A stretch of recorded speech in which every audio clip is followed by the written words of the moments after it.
Hey there folks, this is GreenXI welcoming you right back to Let's Play Higurashi. This is episode 16.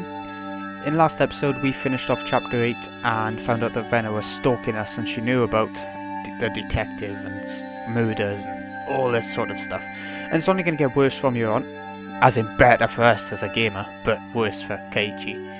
And it's going to get amazing. Now I've got a cold, so if I start sniffling, and I've been coughing a lot, so that's a warning as well. But yeah, let's get going. I'm excited to see what comes next. If it's anything like the anime, then I know what scene is coming up next, and I hope to God it's in the game as well. Weariness and a headache. Not a very nice way to start the day. No, I agree. That's what I've been having the last couple of days, actually. What's wrong?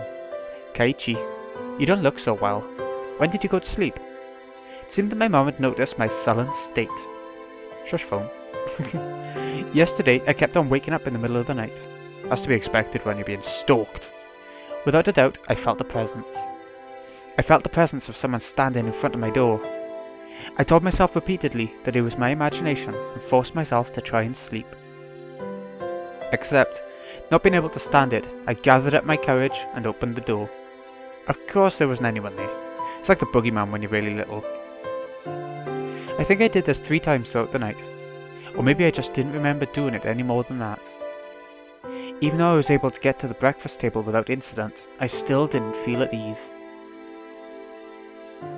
It might be a cold. I don't really have an appetite.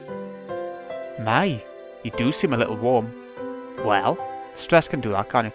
So, if I want a day off school or something, just stress yourself out so much about any old thing, and you'll get really hot, your head will. And it'll seem natural, and, you know, it might work. Can you make it to school? Sorry. Technically, I did go to a school, but it was mostly self-study. Go to a school? Which one did he go to? It wouldn't matter much if I missed a day, would it? It could have been that I hadn't been feeling well for the last few days because I really did have a cold. If I took some medicine and got a good day of rest, I might be able to greet everyone with a smile tomorrow.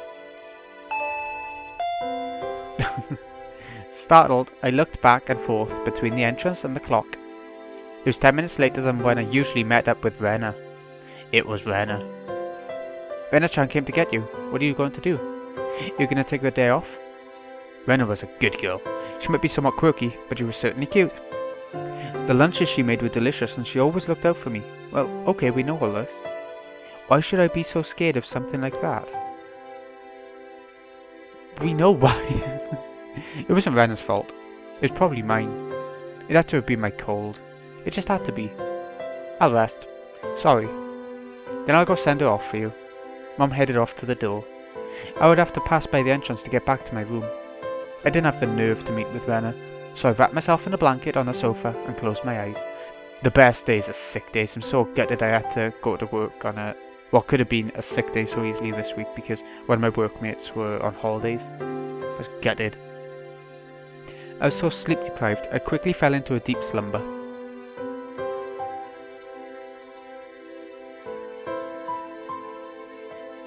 I'd only intended to lie down for a bit, but it was almost noon when I woke up. I called out to my parents, but they didn't seem to be around. On the table, I found lunch prepared and a note. Mom and Dad had apparently driven off to somewhere far away. Likely had to do with Dad's work. So that's his parents gone and he's in the house all alone. That's a good sign. This happened every sorry. This happened every so often, so it wasn't that unusual. They'll probably be back sometime after dinner. On the note, it said, the insurance card is in the cabinet. Take it and go to the hospital. For a cold. There was also a well-drawn map to the hospital. That's right. I hadn't been there before, so I didn't know exactly where it was. I had a light lunch, although it really was just leftovers from the morning. And just in case, went to the hospital. This is the clinic that the nurse Takano worked at. That's what I was talking about. Normally I'd never be here in the middle of a weekday. Just walking around like this had me feeling guilty. It was an odd feeling. You shouldn't feel guilty, it should be the happiest time of your life. Not being at school. Following my mom's map, I took a road I usually never use. After walking for a bit, the hospital sign came into view. Area Clinic. Yeah, it is the place where Takano works. was written rather stylishly on the sign. I'm saying Takano, that's the nurse's name in it. Oh god. Oh.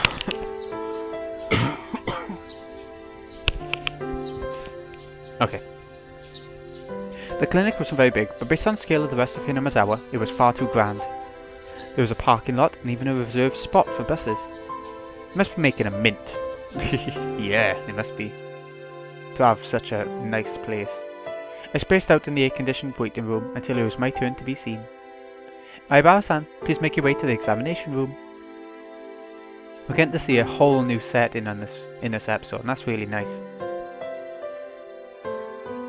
After properly answering all of the chatty doctor's questions, he responded with the old, "It's probably a cold." Oh, thanks, doc.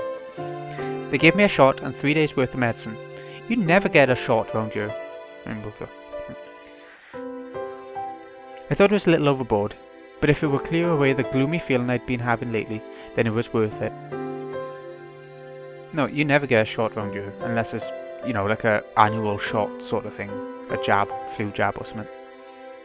I settled the bill and took a quick trip to the washroom. As I was leaving, I overheard a conversation between some elderly people who seemed to be regulars at the clinic. Of course, I had no intention of eavesdropping, if it just wasn't for that word. It must have been an onikakushi, must have been a demon. I wonder. She was still pretty young.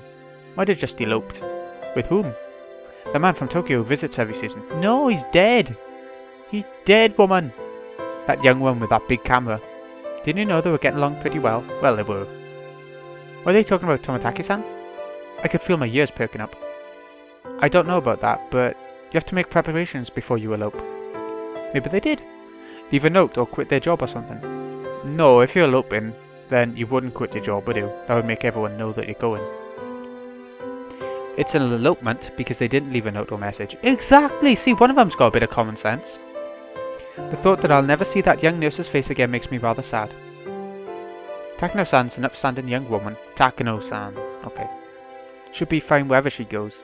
So her name was Takano-san? That woman with Tamataki-san? I got her mixed up. I always get them two mixed up because they're always together in these arcs. And she worked at the clinic. Ooishi Osama's shadow was following me everywhere I went. I started listening. Oh my god, I can't record much of this tonight. I started listening more closely, but they began talking about fishing, and it didn't seem like they were going to revisit the topic. I gave up and left. Thus, even though I was separated from the daily monotony of school, I wasn't able to escape from Oyashiro-sama's shadow. But of course, Oyashiro-sama was the guardian deity of this place, of Hinamazawa. As long as I was in Hinamazawa, I wouldn't be able to escape. Is he thinking of leaving? Maybe it was because I was walking outside, but my appetite had suddenly returned. I might as well buy a snack with the change from the examination fee on the way home. Ain't it funny how that happens? Just being outside can make you hungry. Contemplating that, I turned onto a familiar street.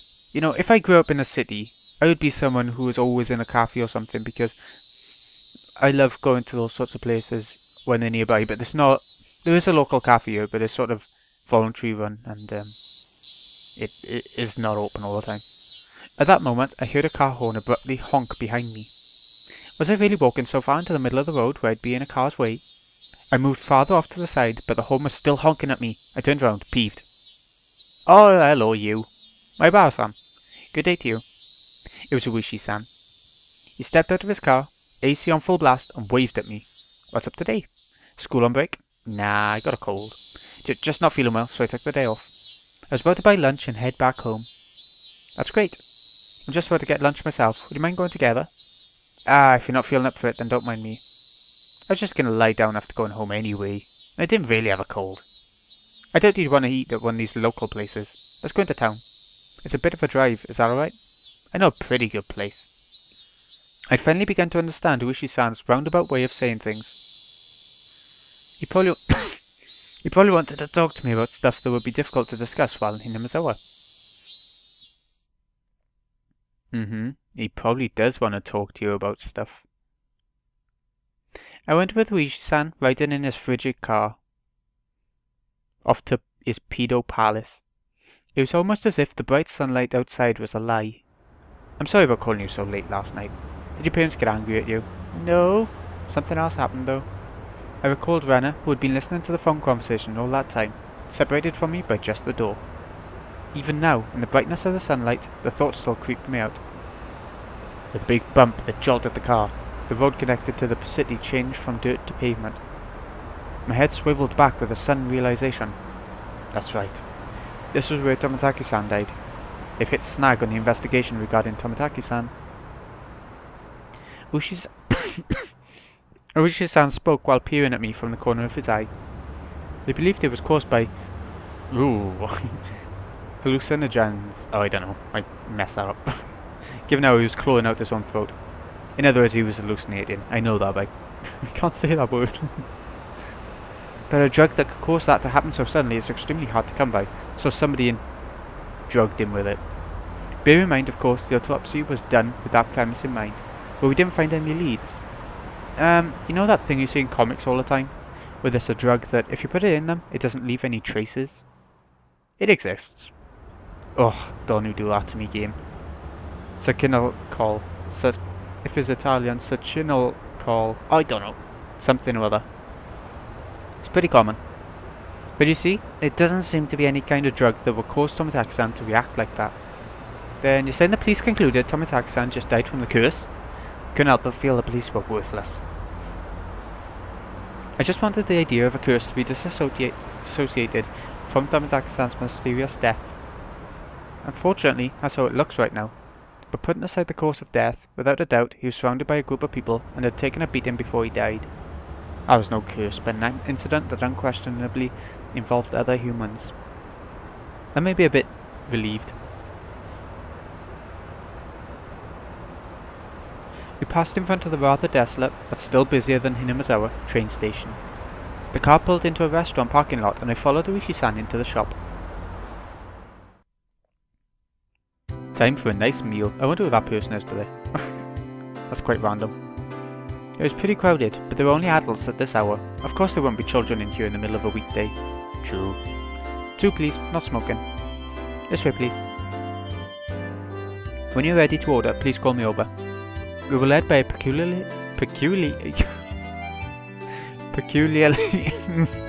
just waitress to our table. I sat with Ooishi-san in the booth. So what do you think?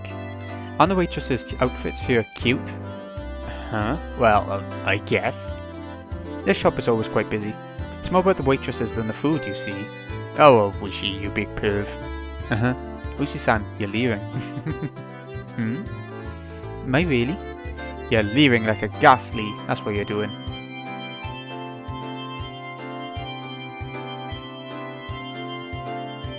Ooh, food. Food. Regardless of how the waitresses looked, the food was decent enough. Finishing our meals, while talking about some inane topic, Ooishi-san's after-meal cup of coffee arrived at the table. Yesterday, we talked about Hinamazawa's past, didn't we? Yeah, that it was the village of man-eating demons or something like that. I didn't know much about it myself, so I asked my grandmother about it this morning. Ooishi-san took out the notepad that was stuffed into his breast pocket. Turns out that Hinamazawa used to be called Onigafuchi or Ogre's Abyss. Onigafuchi? That's quite the name. The name is still around. The marsh where the Shinto priest's wife drowned herself is still called Ogre's Abyss. I remember seeing that actually, earlier, in a couple of episodes ago. It's said that the depths of that marsh connect to the realm of demons. Of course, nobody had told me anything about such an ominous marsh. And you see, it appears they were both feared and revered. A respect born of fear. I guess you could say it was a kind of deification. Deification. A village of inhuman creatures. Seems the demons were senin, or mountain-dwelling mystics of sorts. Taking villagers with incurable illnesses into the Ogre's Abyss and healing them, for example. Even if we call them demons, Tengu, long-nosed goblins, or senin would be a more apt description. They don't seem like such terrible people, even though they were called demons, but they were still man-eating demons. According to the story my grandma told me, as payment for treating the son's illness, let us eat the mother who brought him here, was apparently how things went. Oh dear. The price of curing her son was herself? That's unsettling. Of course the mother took her son and ran. Then you see... All the people who lived in Onagafuchi. The demons chased them down, rounded them up, and captured them. Oh shit. The entire village, apparently. That's quite a frightening thing to imagine. And this is why it's called the Abducted by Demons arc, because of the story of everyone in the village getting abducted by demons. But at the same time, it's about a bit more than that, as we'll see it as we go on. In the end, it seems both the mother and son were caught and eaten. The end. There's a problem with this story. Both witnesses in the story were eaten, so nobody will be able to tell the tale. That's true, actually. Huh? There are plenty of old fables like this. In contrast to the ghastly tale, Ooishi-san laughed heartily while sipping his coffee. But, well, there are quite a few other tales, where the demons from Onagafuchi band together to capture their prey. I recalled that Mion said all the villagers united and fought against the dam construction. I saw similarities with how that part about unification overlapped. Normally, they hunted down a single person, and they chose who it was going to be beforehand. Huh? That caught my attention. Ooishi-san also appeared to be pondering what it meant. My grandmother told me that you must never interfere with a demon's hunt. You should just hole up in your house and hide under the covers, she said. So what's this all mean? It means you mustn't ever help or protect the prey. As long as you don't disturb the demon's hunt, no harm will fall upon the villagers. It seems it's that kind of rule. Oh, sorry. Basically, don't help the victims. Oh. Pretend you didn't see the atrocities, in other words. What happens if you break the rule? Well, they're man-eating demons after all. Many parts of that tale caught my attention. Parts of the story he told me overlapped with his theory that the perpetrators were all the village families. Even if it wasn't the whole village, it was conceivable that the villagers were hiding under the covers and leaving them to die, when there's a group that was on their hunt, wasn't it? I didn't dare speak it. Then, Ooishi-san, I guess it looks like it's either the village families or a group of villagers perpetrating the crimes. What do you think, Maibara-san? Excuse me. Another cup of coffee, please? That's what I wanted to know. Well, if you could have another cup of coffee. It's... Shit. It seemed that we were both waiting for the other to say that last part. I waited for the waitress to finish pouring coffee before speaking. Last year, I had a nagging feeling when Satoshi-kun disappeared. Ooishi-san muttered as he watched the milk swirl around in his coffee. So those friends of Satoshi-san, meaning your group of friends, Maibara-san, I had a bit, really just a little bit, okay, of background checking done on them. If Ooishi-san had said this to me before, I would have been furious since he told me earlier not to suspect my friends. But as I was now, I couldn't. This might sound pretty stupid.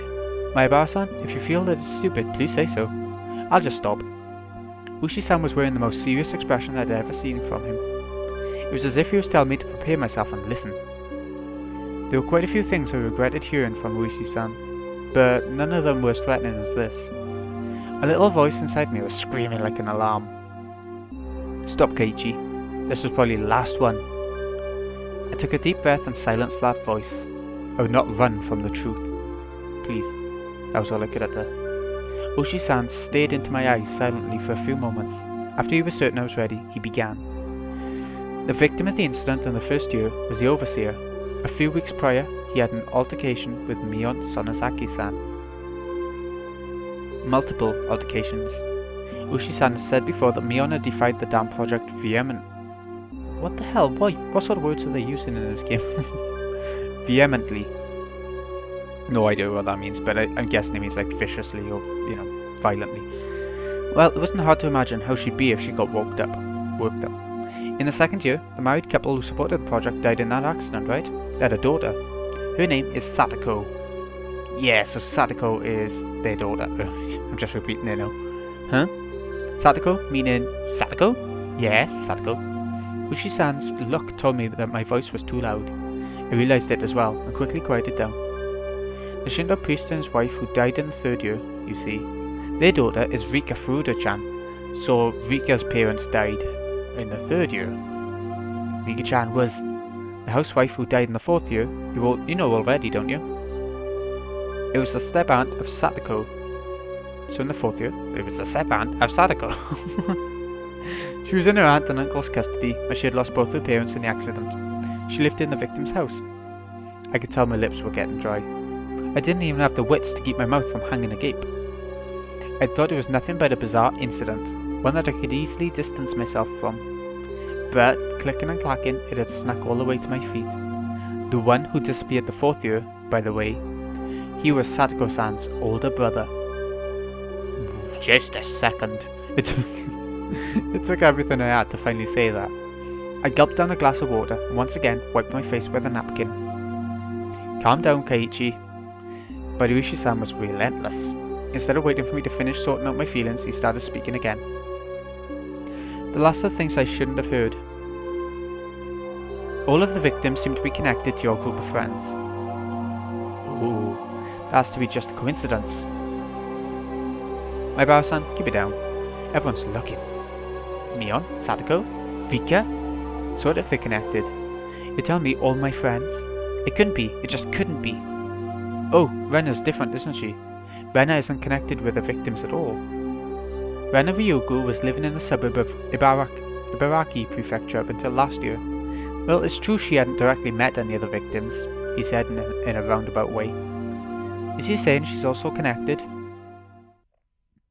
Actually, I looked into her. Before Ryugu-san moved away to Hinamazawa, she was suspended from school. It seems she went through her school building and broke all of the windows. Rena did that? She broke all the windows at her school? That same silly Rena had? That's hard to imagine, actually, except for a second personality sort of thing going on. I couldn't even imagine it. It seems that after a 3-day suspension, she didn't return to school. She went to a neurologist and was diagnosed with dysautonomia. She was given weeks of counselling and medication. I don't know what that is. And if it was something like a nervous breakdown. I'd heard that it happens to people who are really methodical or overly sensitive. I can imagine that, actually. If you're overly sensitive, then you take offence from so much more, so getting a nervous breakdown would probably make more sense to those sorts of people. Neither of those match Rena's easygoing personality. That's strange because I'm really easygoing, but on the inside, I can get really stressed out without showing it. Not intentionally, but you know, easygoing people aren't always as easygoing as they look. And in the counsellor's medical report, he recorded all of the conversations he had with Rena. It shows up, and quite a bit at that. What did? I pressed forward carelessly. There couldn't be anything more for me to regret. She mentioned the word Oyashiro-sama. Uh-huh. It felt like someone's stone-cold hand was caressing my back. Why had Rena spoken of Oyashiro-sama before she even came to Hinamazawa? Seems that the Oyashiro-sama she spoke of was like a ghost, appearing in her house every night. Standing over her pillow, looking down at her. My mind froze. I couldn't process what I was being told. A while after that, she moved to Hinamazawa. Ah, that's right. She's not an outsider. Huh? According to the residency register, the Ryugu family used to reside in Hinamazawa. Rena-san moved to Ibaraki right after she finished elementary school. My mind went completely blank. It was similar to the static you'd see on a blank TV channel. My ears began ringing as I lost all sense of comprehension. So she moved away from Hinamazawa and then came back. My Bao-san, you alright? Should we stop? Those words brought me back. I couldn't let it end here. Now I understand Rena. Then, how about the last victim, Tomataki-san? Who was he connected with? Irritated, I let out one final reprisal. All of them. Have you forgotten, my Bao-san? Didn't you all spend the night of the festival together quite merrily? Quite a few of the officers saw you enjoying yourselves. Now there was nothing I could respond with. I fell silent as my brain turned to mush. We should get going. Ah, my Bao-san, did you take your afternoon medicine? I'd completely forgotten about the medicine I had gotten today until Ooishi-san said that. I got another glass of water, and we left the shop after I chugged it down.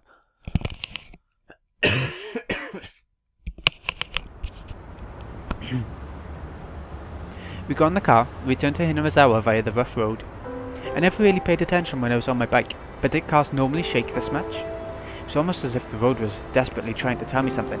It was desperately trying to make him spew. That big jolt was from the difference in elevation of the road when it changed from cement to dirt. You're back in Hinamazawa. I was certain that I heard Tomataki-san scream. I sat in silence, just let myself be shaken by the car. I'll drop you off at your house. You missed school because you were ill, correct? I apologize for the long conversation. Why did you talk to me? I blurted out the question. Really just blurted it out. I didn't expect an answer. I did check with you first, didn't I? If we should just stop. Not that. Why did you reach out to me? I understood quite well that Ooishi-san was investigating this string of suspicious incidents. But why was he telling me all this? I knew nothing and I couldn't help. Everything Ooishi-san spoke of was news to me. First of all, what could I, having just moved here, know? By chance, if there was a reason for Ooishi-san to reach out to me, then it would have to be that I looked suspicious to Ooishi-san, as I was part of Mion's circle of friends. I'm retiring this year. I plan on moving away from retiring as my grandma wants. So while I'm still on the case, I want to bring the truth behind this incident to light. So, Ooishi-san, you suspect them, don't you? All of them. Ooishi-san didn't really give a response. It felt a little late, but I thought it was his way of showing a bit of consideration for my feelings. This is mostly my intuition from 30 years on the job. My Bao-san, you're the one in danger. Oh yeah, you can imagine he's the one in danger. No, it's, Ren has shown her true self. He's gonna be, yeah. I wanted to reply with, that was absurd, but in my downtrodden state I couldn't bring myself to say it. I'll be retiring this year, so I won't be at the Watanagashi next year. So I want to settle things. In other words, he was insinuating that on the next Watanagashi I might be the victim. I've been warned by the chief as well. Each incident in a string of cases has been solved, so don't bring it up again, or so I was told. This is the pressure that I'm facing. Pressure from what?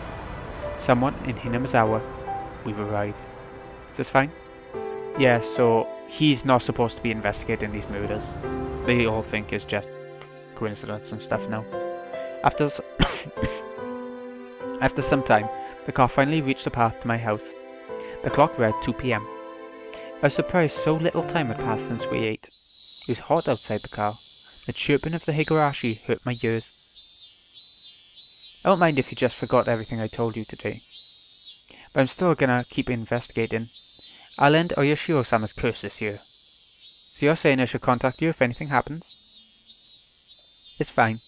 Just contact me when you feel you have to, my Bao-san. I wasn't collected enough to understand Ooishi-san's roundabout way of saying it. Be sure to take it easy. I'm sorry for throwing all this at you while you're taking the day off because you're sick. I didn't really give any sort of response. I'll always be on your side. If anything, believe that.